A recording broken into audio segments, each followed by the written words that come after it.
From Team 1 to Team 2, the Michigan lacrosse team went through a cultural change. I sat down with senior captain J.D. Johnson, who explained to me how training with Navy SEALs led to the team's mental transition.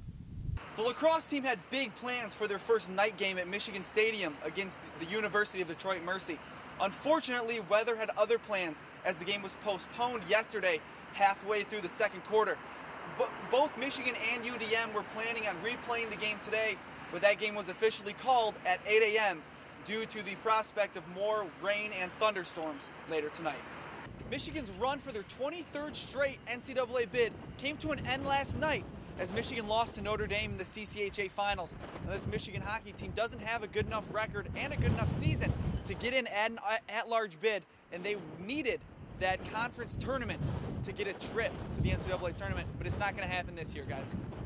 After Trey Burke and Tim Hardaway Jr. declared for the NBA draft, Wolverine fans got some good news today at the Chrysler Center as Mitch McGarry and Glenn Robinson III announced that they're coming back for their sophomore seasons at the University of Michigan.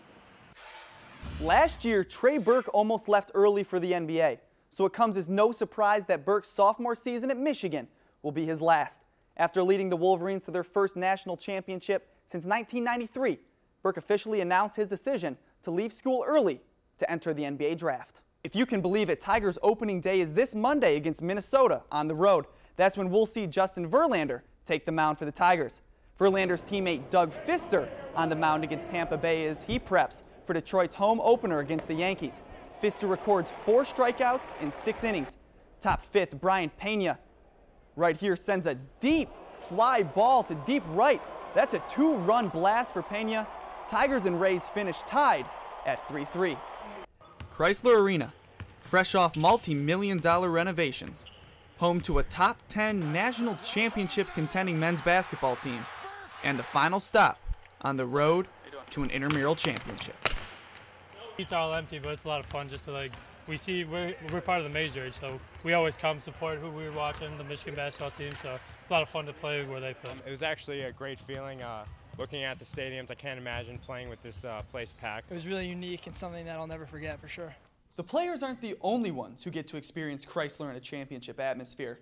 The refs are handpicked for these games based on their performance during the regular season.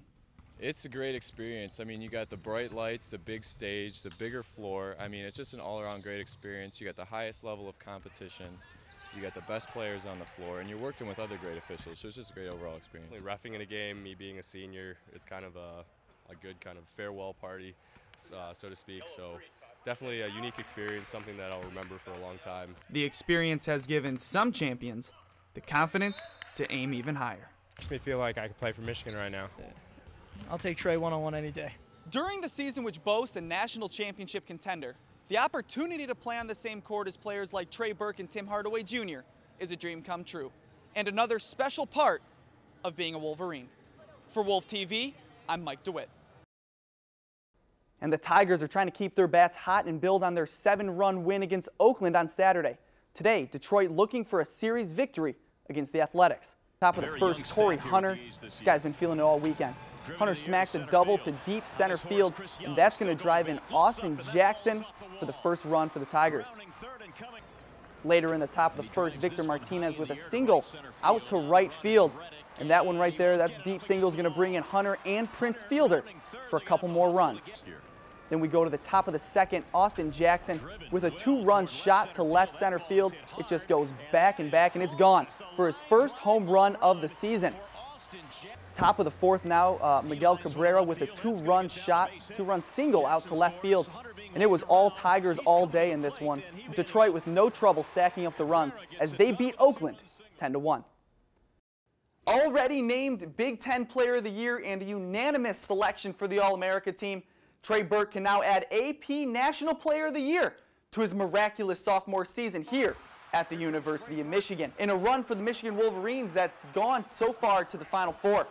His postseason stamp was his 30-foot shot against the Kansas Jayhawks, which ended up sending the game to overtime in which the Wolverines would win. Michigan will play Syracuse this Saturday in the Final Four for a chance to play the winner of Louisville and Wichita State in the national championship on Monday.